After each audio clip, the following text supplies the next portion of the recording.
구정 음력으로 설날이 되기 전에 올리는 음력 2024년도에 올리는 마지막 영상이 되겠네요.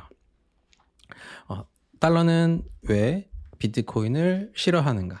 이 책을 제가 옛날에 읽었었는데 한 2년, 3년 전에 읽고 나서 이제 까먹고 있다가 이번에 다시 읽으면서 이 책의 진가를 다시금 느꼈었던 책입니다.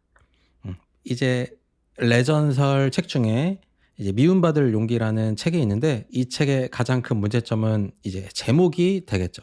미움받을 용기가 이 책의 주제를 다 담지 못해서 너무 아쉬웠다라는 생각이 들고 있는데 달러는 왜 비트코인을 싫어하는가? 이 책도 이 미움받을 용기에 이어서 이 제목을 너무 잘못 지었다. 그냥 더 비트코인 스탠다드라고 했으면 되는 건데 좀 아쉬웠다는 생각이 들고 그래서 그랬는지 이 다음번 책이 번역될 때는 더 피아트 스탠다드라는 이름으로 책이 발간이 되었죠. 자, 이 책은 이제 비트코인에 대해서 관심 있는 분들에게 1번으로 권하고 싶을 만한 그런 교과서 같은 책이라고 할 수가 있고 이 책에서 레전설 같은 이런 명언 같은 구절들을 같이 한번 소개해 드릴까 합니다. 자, 재화를 생산하는 사람에게는 생산량을 늘릴 동기가 생긴다라는 것이죠. 그래서 그 사람이 나쁜 사람이 아니더라도 그것에 대한 가격이 늘어나게 된다면 나는 그 생산량을 늘리고 싶어지는 것이 너무나 자연스러운 현상이라는 것이죠. 그래서 그것이 금이 됐든 석유가 됐든 그 어떤 것이 됐든 아니면 이렇게 화폐가 안 되는 그냥 작은 물건 한 개조차도 그것의 가격이 오르면 그것을 생산할 수 있는 능력이 있는 사람은 더 생산하고 싶다라고 동기가 오르게 된다라는 것이죠. 그래서 석유나 금도 우리가 이 연간으로 보면 10년, 20년으로 보면 이 정해진 양이 이렇게 항상 생산되는 양이 있는데 이것에 대해서 가격이 순간적으로 올라가게 되면 그것에 대해서 얻어지는 기대되는 수익이 더 높아지기 때문에 더 많은 재화와 더 많은 인원을 투여할 수 있게 되는 것이죠. 그래서 얘네들의 생산량이 그러면 순간적으로 늘어나게 됩니다. 그래서 그 무엇이든지 가격이 오르면 생산량은 올라가게 되는 것이 자연스러운 현상이다. 근데 그것이 물건이라면 상관이 없지만 그것이 화폐일 경우에는 이제 난리가 난다라는 것이 되겠죠. 그래서 이런 것은 자연스러운 현상이다. 그래서 우리가 화폐로 쓰는 것은 이것이 생산량이 늘릴 동기가 있더라도 생산량을 늘릴 수 없는 것을 우리는 항상 화폐로 사용해 왔다라는 것이 이 한 문장에 다 들어있다라고 할 수가 있겠죠. 자, 그리고 부를 좋은 가치 저장 수단에 보관할 수 있는 사람은 미래 계획을 제대로 세울 가능성이 높다라는 것이죠. 마시멜로 이야기와 똑같은 것인데 내가 지금 부자가 아니더라도 그러면 나는 부가 없을 거라고 생각을 하지만 내가 최저시급으로 한 달에 200만 원을 벌더라도 내가 190만 원만 쓰고 10만 원이 남는다면 나는 부가 남는 것이죠. 그 달에 부가 남았던 것이죠. 부라고 할 수도 있고 에너지라고 할 수 있는 이것을 내가 올바르게 좋은 곳에 저장할 수 있다면 내가 그렇게 10만 원씩 모으면 그것이 10달이면 100만 원이 되겠고 100개월이면 그럼 1억이 되나요? 이렇게 계속 모을 수 있기 때문에 그렇다면 이 돈을 모아서 내가 무엇을 할 것인가 이 다음번에 무엇을 할 것인가를 계획을 세울 수가 있는데 그 계획을 제대로 세울 가능성이 높아진다라고 할 수가 있겠죠. 그래서 우리의 부를 올바른 곳에 저장해야 하는 것이 그만큼 중요하다. 그렇게 올바르게 저장했다라는 그 사실만으로 미래 계획을 올바르게 세우고 제대로 세우고 더 나은 미래의 나를 상상할 수 있다라는 것이 되겠지요.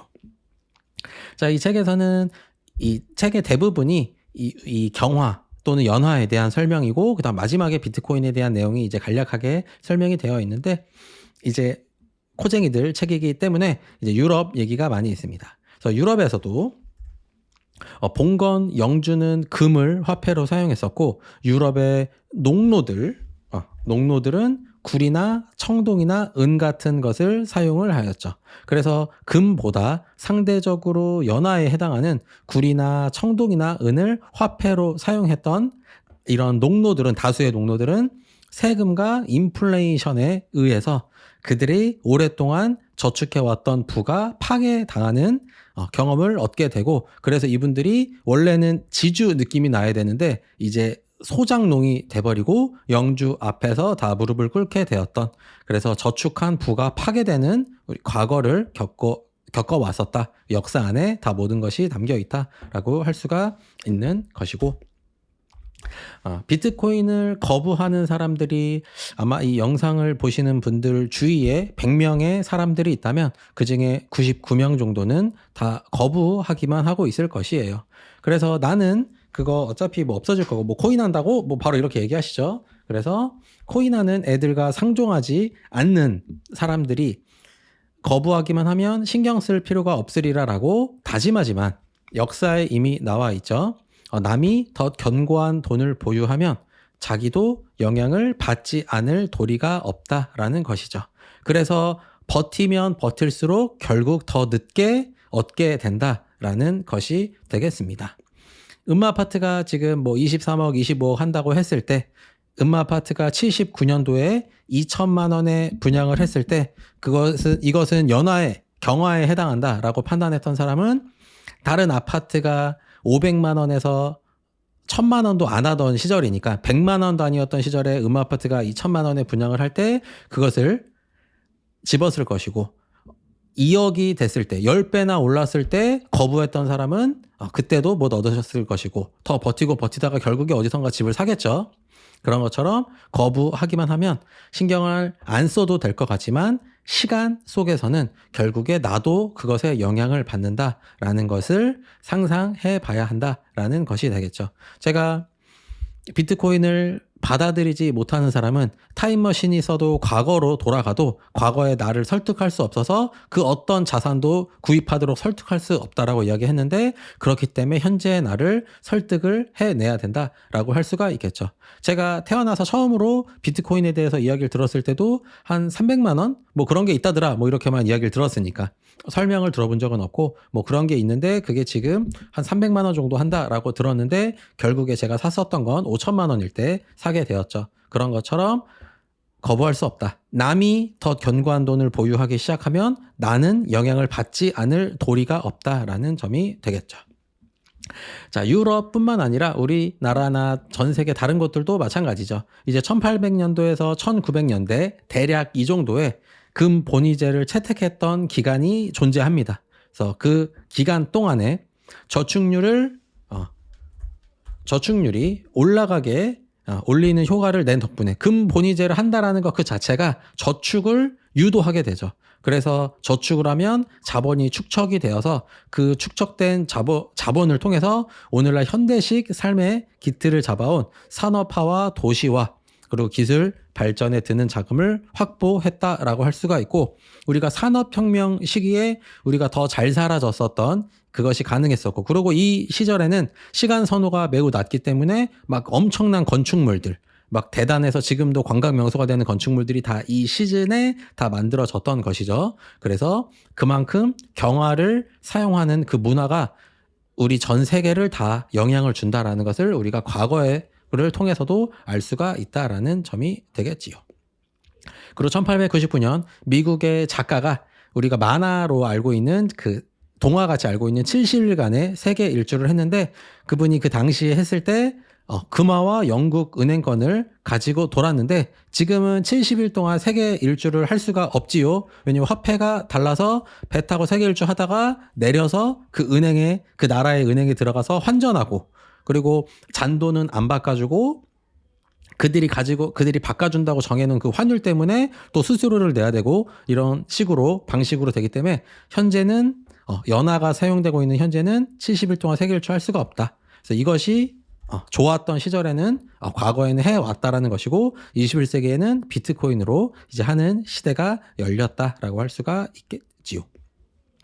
자, 금본위제가 갖춘 경화를, 이거는 완전한 경화는 아니지만 거의 경화죠. 1년에 평균적으로 2% 정도가 증가하니까 준경화라고 할 수가 있는데, 금본위제가 갖췄었던 자동 조정 장치를 통해서 모든 경제 활동의 척도를 삼을 수 있었고, 그것의 그 잣대가 일정해졌죠. 하지만 우리가 살고 있는 21세기에는 이 변동 환율제 때문에 세계 경제에 불균형을 주어서 어쩔 땐 잘 살았다가 어쩔 때는 못 살았다가 왔다 갔다 하게 되는 엄청난 손실을 보고 있다라고 할 수가 있고, 이거 이제 환율이죠. 지금 제가 이거 이틀 전인가 1,435원이었는데 최근 3년을 보게 되면 지금 환율이 올랐다 떨어졌다 이렇게 왔다 갔다 하는 것이 보이죠. 이것이 금이었다면 확실히 요 폭이 크지 않았을 것인데, 이것을 우리가 지금 변동 환율제를 사용하기 때문에 우리나라 때문에 이 환율이 왔다 갔다 하기도 하고 다른 나라 때문에도 환율이 왔다 갔다 해서 내가 기업을 하는 사람 입장에서는 환율이 오르면 수입하는 사람들은 완전히 망하게 되지만 또 수출하는 사람들은 좋아지고, 환율이 내리면 수입은 싸게 해올 수 있으니까 수입은 좋아지면서 수출이 안 좋게 됩니다. 그래서 이것이 무엇이냐? 기업이 가치가 높아서 생산성이 좋고 효율성이 좋은 것보다 나는 그냥 가만히 있었는데 우리나라에서 정치적 연줄로 환율을 조정한다거나, 또는 나는 열심히 했는데 다른 나라에서 문제가 나서 환율이 조정됐을 때 이런 기업의 가치, 우리 여기서 일하는 거, 기업이 회사가 일하는 것이 아니라 사람이 일하는 것이죠. 여기에 참여했던 그들의 가치, 생산성, 효율성이 이런 변동 환율제 때문에 흔들리게 된다. 그래서 이때는 내가 잘하지 않아도 갑자기 좋아졌다가 갑자기 안 좋아졌다가, 또는 수입업자와 수출업자라면 입장이 또 달라지겠죠. 그래서 이렇게 왔다 갔다 흔들리는 환율 속에서 우리가 더 나은 미래를 기대할 수 없는 것이 엄청난 에너지의 손실로 다가오게 되는 것이죠. 이렇게 왔다 갔다 하면 이제 좋은 사람은 이것을 화폐를 교환해 주는 사람만 이득이 되겠고, 양쪽으로 불편해지는 것이 현실이다라고 할 수가 있겠죠. 그리고 이제 외환 시장에서 많이 사용되는 달러를 비롯해서 상위 10개 화폐의 연간 광의 통화율의 증가율을 보게 되면 1960년부터 2015년까지, 이게 이제 지금부터도 한 10년 전이니까 이제 과거기는 하지만 미국이 기본적으로 7%, 60년부터 15년까지 약 55년 동안 7% 상승, 그리고 일본도 10%, 영국 11%, 스위스가 그나마 6%, 스위스가 막판까지도 근본이자를 좀 오래 했어갖고 잘 버텨냈지만 다른 나라도 기본적으로 10%씩 늘려왔었고, 중국이 21%긴 하지만 스웨덴, 스위스 이런 데들이 작아봐야 6%, 많은 데는 20%씩 연평균 통화 공급량을 증가해 왔다라는 것이죠. 근데 지금 이게 2015년까지이기 때문에 지금 코로나 기간이 포함이 안 돼 있죠. 그래서 그때 폭발했던 것이 포함이 안 돼 있는데도 이런 일이 일어났다라고 할 수가 있고, 이제 제가 요 AI한테 표로 정리해 달라고 했더니 5%일 때 2배가 되는데 14년이 걸리고 7%일 때는 10년이 걸린다고 해요. 그러면 달러 기준으로 했을 때, 미국 사람이라고 생각했을 때 10년 동안 미국에서 임금이나 부동산이나 나의 주식이 2배가 만약에 되었다. 10년 동안 내가 2배의 자산 증식이나 수입이 늘어났다고 하면, 그렇다면 상승률이 결국 0%란 얘기입니다. 실제로는 0%란 얘기예요. 우리나라는 정확하게 계산을 한 자료를 제가 찾지는 못했지만 약 한 13% 정도라고 예상이 되고, 13%면은 5년이면 2배가 됩니다. 그러면 내가 한번 이 영상을 보시는 분들이 과거에 5년 전, 10년 전을 생각해 봤을 때 5년 동안 13%씩이면은 약 5년이면 2배가 되기 때문에 내가 5년 전 나의 임금, 우리 아빠의 임금, 우리 엄마의 임금, 그리고 우리 집 가격이 2배가 되었는를 생각해 보고 2배가 되었다면 상승률이 0%란 얘기라서 그 어떤 발전이 없다. 5년 동안 자본주의 사회에서 살면서 그 어떤 상승도, 그 어떤 발전도 없었다는 것이 확인이 된다라는 것이죠. 이거 정말 무시무시한 이야기임을 우리가 깨달아야 되겠습니다. 그리고 요 위에 자료는 2015년까지를 기준으로 했는데, 화폐가 미국 달러 M2가 이렇게 점점 늘어나다가 요때 2020년 때 요 코로나를 핑계로 감기가 유행을 하는데 갑자기 그것 때문에 화폐를 무한히 찍어내고, 그 다음에 속도 미쳤죠. 기울기 미쳤고, 그 다음에 코로나가 끝났다면서 갑자기 잠시 더 큰 도약을 위해서 움츠렸다가 다시 터트리는 이 광경을 보게 되면 지금 이 표도 지금 무의미해졌다라고 할 수가 있겠습니다.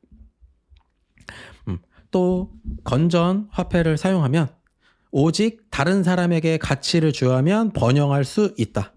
내가 다른 사람에게 가치를 전달해서 나의 물건이나 나의 서비스를 팔아야만 나도 번영할 수 있어서, 그렇다면 그런 사회는 건전화폐, 경화를 사용하는 사회는 생산과 협력, 자본 축적, 저축, 그다음에 교역 이런 것에 노력에 집중하게 된다. 그렇다면 그런 곳에선 전쟁, 범죄 이런 발생률이 줄어들게 되죠. 왜냐하면 그런 것을 하면 할수록 나한테 손해가 오기 때문에 그것을 할 동기가 자꾸 떨어지게 되고, 그렇다면 생산, 협력 이런 좋은 우리가 우수하다고 평가되는 가치를 사회 자체가 노력해서 집중하게 된다라고 할 수가 있겠지요. 하지만 20세기에는 경제학 법칙과 달리 정부가 더 많이 지출할수록 번영한다는 말 같지도 않은 비현실적인 개념을 사람들 마음속에 가긴 했죠. 그래서 우리나라로 돌아보게 된다면 한쪽에서는 회사가 살아야 나라가 잘 된다면서 회사에 법인세를 감세해 주고 앉았고, 세금을 줄여서 그러면 우리나라가 부자가 되나요? 이거 맨날 하는 그놈의 그 낙수 효과 이야기 하는 것이죠. 그리고 또 반대로 또 반대쪽에 있는 사람들은 전 국민에게 돈을 뿌리면 우리나라가 더 잘 살아진다. 우리 다수의 최대 행복이 높아진다고 하는데 어느 쪽도 개소리라는 것을 알 수가 있지만, 현대는 이런 말 같지도 않은 비현실적인 개념이 각인되어 있기 때문에 이게 맞냐 이게 맞냐로 싸우고 있는 것이 우리나라뿐만 아니라 지금 이 전 세계에 만연해 있다라고 할 수가 있겠지요. 자, 인생에서 결정을 내릴 때 영향을 끼치는 주요 요인은 그 사람의 시간 선호라고 할 수가 있겠죠. 이것은 마시멜로 실험으로 확인이 된 것처럼 마시멜로를 참으면 다음에 2개를 주겠다라고 제안을 들었을 때 그것을 버텨내는, 시간 선호가 낮아서 버텨내는 친구들과 그것을 참지 못하고 당장 나는 시간이 중요하기 때문에 당장 먹고 싶다라고 해서 지금 마시멜로 먹는 친구들을 추적해 봤을 때 상대적으로 자산이 됐든 삶의 만족도가 됐든 전반적으로 더 우리가 더 선호하는 삶을 살더라. 비율적으로 항상 그렇다는 건 아니지만 비율적으로 그렇다더라는 것을 우리가 다 이미 알고 있죠. 그래서 시간 선호를 죽이면 줄일수록 더 올바른 선택, 더 합리적인 선택을 할 가능성이 높아진다라고 할 수가 있겠지요. 시간 선호가 극도로 낮아지면 이제 중독자가 되는 것이 되겠죠. 지금 당장이 제일 중요하기 때문에, 내일은 중요하지 않고 오늘이 중요하기 때문에 어떤 것에 중독되는 것, 그런 것이 시간 선호라고 할 수 있고, 우리 사회가 그것을 안 좋게 이야기하면서도 도박 중독, 뭐 게임 중독, 뭐 담배 피는 거, 뭐 술 중독 이런 것들을 안 좋게 이야기하지만 우리 이야기하면서도 이 사회 전체는 지금 시간 선호가 너무 높아져 있다라는 것을 우리가 모두 느끼고 있지요. 자, 세대가 바뀔수록 상속 재산이 줄어들어서 가족 전체의 힘이 지금 약해지고 있죠. 우리 현대 21세기 얘기예요. 자, 하지만 반면 정부는 사용한 데가 없는 수표책으로 점점 힘을 키웠기 때문에 지금 우리네 개인의 인생사 방향까지 결정하고 틀을 잡아서 엄청나게 다양한 방향에서 더욱 깊은 영향을 끼치게 되었죠. 그래서 내가 열심히 돈을 벌어서 우리 자식에게 좀 더 나은 조건을 해주고, 그리고 보통 증손자까지는 보기가 어렵지만 내가 잘한 게 보통 자식과 그 자자식까지 손주들에게까지 가서 내가 미래에 대한 계획을 세울 때 요 밑에 3대까지 영향을 받을 수가 있고, 또 반대로 나의 입장에서 봤을 때 나의 지금 자산과 나의 지금 능력이 나의 할아버지나 할머니 또는 아빠, 엄마에게 영향을 받기 때문에 우리 가족이 원팀으로 이루어져서 팀플레이를 할 수가 있는 것이 원래 올바른 사회지만, 현대는 정부가 무한히 돈을 찍어내기 때문에 정부의 정책이 우리에게 엄청난 영향을 주죠. 너무나 큰 영향을 주기 때문에 극한의 정치충들이 배출돼서 정치 때문에 나의 인생이 잘 되고 안 되고가 결정되는 이런 잘못된 사회에서 우리가 살고 있다라고 이야기를 하고 있습니다. 그리고 가격에 대한 이제 평가죠. 경제 생산에 얽힌 정보 체계이기 때문에 전 세계 정보를 전달하고 복잡한 생산 과정을 조율한다. 그래서 가격이 어떤 물건이 가치가 높아진다면 따라서 가격이 올라가게 되고, 그 가격이 어느 정도 임계점을 넘으면 그에 따라서 수요가 줄어들게 되면서 가격이 그런 것들을 이 정보 체계로 이런 것들을 조절을 하지만, 지금 우리는 이제 정부의 개입으로 시장이 교란되죠. 그래서 어떤 물건이 갑자기 바나나가 비싸지면 자연스럽게 바나나 소비량이 줄면서 다른 과일로 대체가 되면서 이렇게 사회가 순환해야 되는데 정부에서 그냥 바나나의 보조금, 바나나의 감세 이런 식으로 이 생산량을 조절하면서 이 전체가 다 같이 망가지고 있는 것이 참 안타깝다라고 느껴지게 되겠지요. 자, 그리고 무서운 이야기인데 이자율은 그 나라의 문화 수준을 반영한다. 지성이 뛰어나고 정신력이 강할수록 저축이 늘고 이자율이 낮아진다라고 이야기하고 있습니다. 올바른 사회, 사람들이 지성이 뛰어나고 정신력이 강인할수록 내가 오늘 열심히 일해서, 자본주의 사회니까 열심히 일해서 더 많은 에너지를 저축했다가 내가 필요할 때 그 에너지를 꺼내려고 할 텐데, 그렇다면 저축은 당연히 늘어나게 되고 그러면 은행에 엄청나게 돈이 쌓이겠죠. 그러면 상대적으로 저축하지 마세요 라는 의미에서 이자율이 낮아지게 되는 사회, 그리고 이것이 정부가 조절하는 것이 아니라 자연스럽게 이렇게 되는 사회가 이제 뛰어난 사회라고 알 수가 있고, 내 주위의 문화 수준에 따라서 우리의 이자율이 조정을 받는다라는 것을 우리가 깨달아야 한다. 그래서 알아야 된다라는 점이 되겠습니다. 그리고 경제가 호황이다 또는 불황이다라고 하는 것은 이자율 조작이 필연적으로 이끌어낸 결과입니다. 그래서 화폐가 불건전할수록 중앙은행이 이자율을 조작하기 쉽죠. 지금 우리 사회죠. 맨날 파월의 입만 바라보고 있는 것과 한국은행장의 입만 바라보고 있는 것이 우리의 현실인데, 그것에 따라서 경기 변동이 심각해지고, 그래서 어쩔 때는 호황, 어쩔 때는 불황 왔다 갔다 하면서 우리 사회 전체가 망가지고 있는데, 그것에 유일한 그리고 가장 확실한 원인은 무한히 찍어대는 화폐 공급 확대에 있다라고 할 수가 있지요. 그래서 과거에 돌아봤을 때도 금 본위제가 오랫동안 유지된 사회는 그 사회 자체가 다 오랜 기간 동안 발전을 해왔다라는 것이 우리가 역사 속에서도 확인할 수 있는 것이라고 할 수가 있겠죠. 그래서 이제 역사를 보면 되는데 1920년에서 21년 경제 위기 때 요 위딩 히런 대통령 아저씨가 이때 정부에서 터치하지 않았어요. 그래서 이것이 인류 역사에서 완전 고용이 자연스레 회복된 마지막 시기, 미국 역사에서 완전 고용이 일어났던 마지막 시기인데, 이 당시에 정부가 세금을 줄이고 쓸 돈이 없으니까 정부 지출까지 줄여서 최소한의 작은 정부를 유지했었는데, 그때 임금이 자유롭게 조정이 돼서 기업이 영업 실적에 따라서 직원들의 임금을 좀 낮추고, 그렇게 되면 직원들도 수입이 줄어드니까 소비가 줄어들게 되면서 물가가 낮아지고, 그리고 회사가 잘 되면서 그러면 급여가 자연스럽게 올라가게 되면서 그러면 그 돈을 받은 이 회사원들, 이 노동자들도 그러면 소비가 더 늘어나게 되면서 이 사회가 전체적으로 돌아가는 이런 안정적인 사회가 이 약 1년, 2년 정도가 있었는데, 그때 사실상 완전 고용 상태가 아주 신속하게 회복이 되었죠.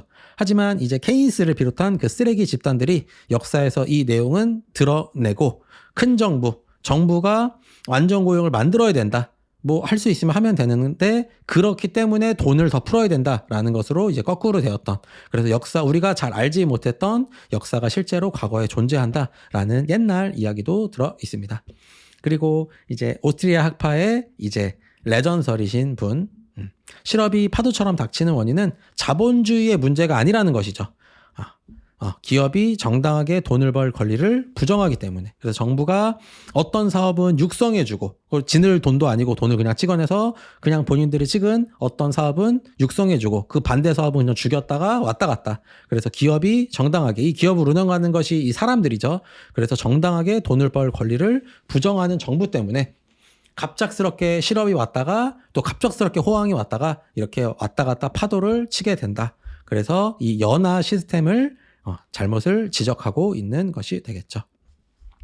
자, 그리하여 화폐 시장이 자유롭다면 사람들은 자기가 쓰고 싶어 하는 화폐를 자연스럽게 선택하고, 그 결과 신뢰할 만한 화폐가 선택받게 된다라고 할 수가 있습니다. 그래서 이 중에 가장 우리가 좀 가슴 속으로 올 수 있는 것이 교도소에서 담배가 되겠죠.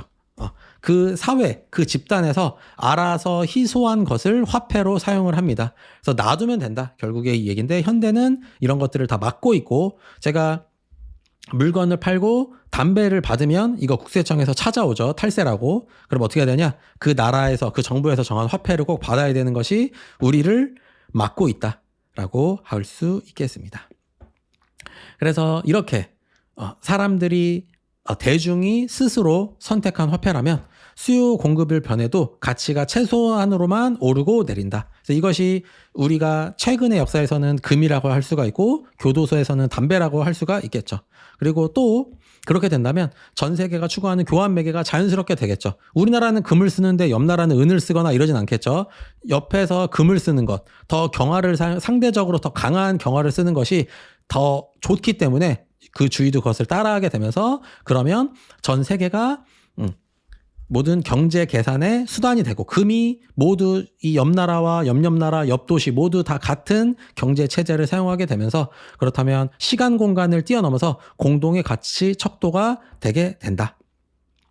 하지만 정부가 통화 공급을 관리해야 된다라는 사상, 이 빨갱이 이런 걸 보통 이제 빨갱이, 좌파, 극좌 뭐 이렇게 이야기하는 거죠. 그래서 정부가 통화 공급을 해야 된다라는 사상은 현대의 근본을 이루는 속임수다. 그래서 케인스 학파 욕 먹어야 된다라고 얘기하지 않을 수가 없다라는 점이 되겠지요. 그리고 우리가 점점점 과학기술이 발전하고 해서 탱크가 나오고 미사일이 나와서 전쟁을 많이 하는 것이 아니라 그냥 화폐를 찍어서 상대방을 굴욕시켜서 내 가치를 나의 경제적 상황을 올리는 이런 사회가 점점 만연하기 때문에 전쟁이 점점 지금 올라가고 있는 것이 보이나요?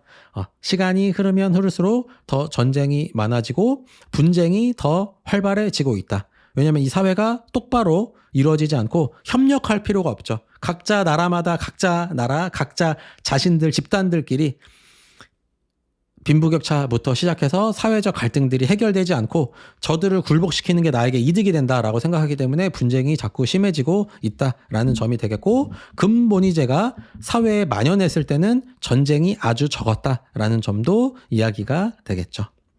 그래서 불건전 화폐를 사용하면 지금 우리 현대 사회죠. 그래서 국민에게 충성과 인기를 살 수 있다라고 할 수가 있습니다. 지금 우리나라도 제가 위에서 설명했었던 것처럼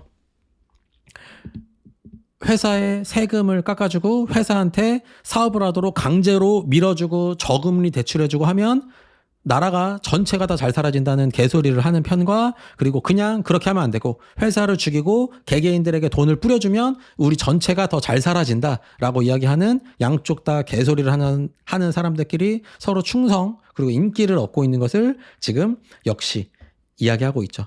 그래서 화폐 가치가 손상된 이유를 그러면 그들은 어느 쪽에서 얘기하냐? 외국인, 은행, 소수민족 집단, 이전 정권, 그리고 다음 정권 다 남 탓을 돌리는 것이 어렵지가 않죠. 그리고 국민들이 거기에 따라가게 되고요. 그래서 공짜 점심을 약속하고 나서 청구된 비용은 그 돈 누가 낼 거예요? 라고 이야기하면 전임자가 내든 아니면 외국인들의 음모 지금 우리나라에도 지금 현재 최근에 만연하고 있는 것들 항상 이것은 연화를 사용해서 사회가 혼탁해졌을 때 항상 사용했던 방법이고 지금도 사용되고 있고 매우 잘 먹히고 있고 그래서 이제는 그만해야 된다라는 것이 이 비트코인 관련된 책에도 이 사회, 우리 현대 사회의 문제점을 계속 지적하고 있습니다. 그래서 현대 민주주의는 다수결이 문제가 아니고 자기 손으로 공짜 점심을 준다는 거짓말에 투표를 하고 그래서 경제학 법칙 무시하고 인플레이션과 경제 불황으로 비용을 청구받을 때마다 경제 불황이 오거나 아니면 물가가 오르면 우리가 그때 내가 공짜로 먹었던 점심값을 그때 내게 되는 거죠. 그래서 그때 비용을 청구받을 그 순간마다 격분하죠. 누구 때문인가? 전 정권 때문인가? 전전 정권 때문인가? 지금 현 정권 때문인가? 정치를 탓하고 그러면 누구한테 욕을 할 것인가? 지금 지금 친일파들의 이 반중 정서 같은 걸 이야기하는 거죠. 그래서 희생양을 삼아서 화를 풀도록 조종을 하고 그다음에 그 대중은 망상에 빠져 있다. 공짜 점심이 있다라는 것을 우리 대중도 그 망상에 빠져 있다라고 하는 것이어서 비트코인이 만연하게 되면 우리 사회가 안고 있는 이 혐오의 정서도 많이 줄어들고 과거에도 그래왔다라는 것을 설명하고 있습니다. 그래서 현대 시민들의 대부분 지금 이제 이 책을 읽고 있는 이 독자들을 계속 까고 있는 내용이죠. 현대 시민 대부분은 정치적 신념, 강력한 지도자 그리고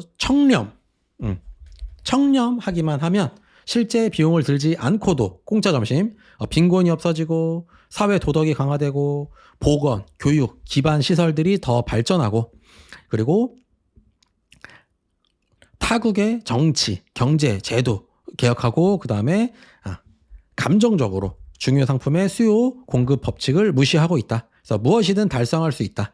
정치적인 신념, 내가 투표만 잘하면 투표를 하지 않는 것은 민주주의의 주권을 행하지 않는 것이기 때문에 투표 꼭 해야 되고 정치적으로 너의 의사를 꼭 밝혀야 하고 그다음에 그런 강력한 지도자를 뽑고 그다음에 우리가 비리만 없다면 공짜로 우리 사회의 문제들이 해결될 것이라는 망상을 하고 있다라고 혼내주고 있지요.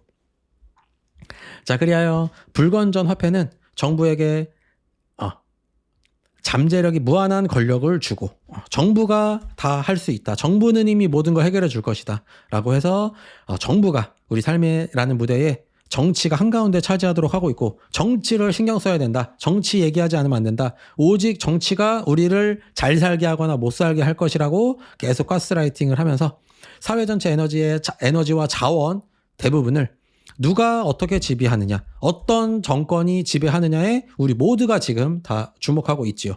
그래서 제로섬 게임, 우리들끼리 어차피 사는 건데 제로섬 게임을 하면서 모든 사람에게 심각한 영향을 끼치고 있다라고 하고 있죠. 그래서 계엄령은 잘못한 것이지만 그렇다고 해서 정치가 우리 모든 것을 다 책임져 준다로까지 가는 것은 안 된다. 근데 그렇게 우리가 자꾸 생각하는 이유는 사실상 정치인들 또는 무지한 개돼지 같은 국민들 때문이 아니라 불건전 화폐 때문이다라고 지적하고 있지요.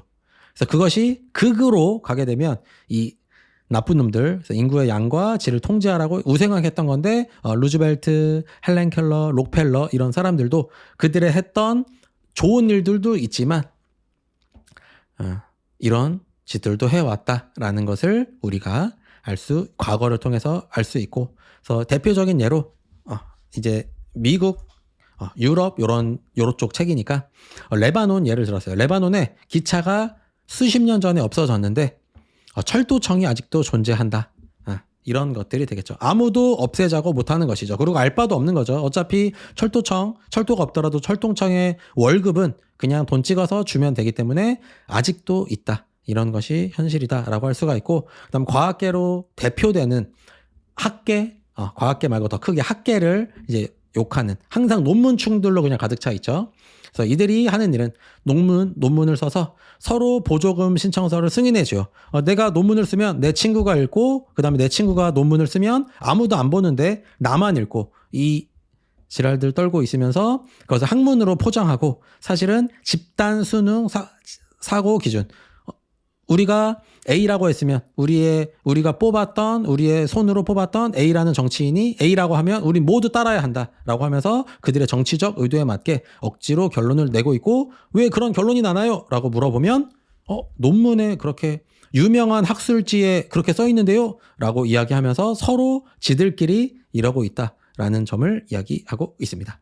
그래서 케인스주의자 폴 그루그먼은 외계인이 쳐들어오면 정부가 외계인을 막기 위해서 화폐를 찍어내서 그들을 막기 위해서 군수 사업도 지원할 것이고, 그러면 그들의 밥을 먹어야 되니까 이런 식당도 지원을 할 것이고, 그런 식으로 하기 때문에 경제가 매우 좋아질 것이다. 이런 반농담을 했지만 이런 개소리를 이들이 하고 있고 지금 우리 현대 사회에 지금 만연해 있다라는 점. 그리고 저축으로 투자 자금을 대는 사회, 올바른 사회에서는 가족이 경영하는 동네 식당과 그다음 패스트푸드 대기업이 동일한 조건에서 고객과 자금을 두고 경쟁하게 되죠.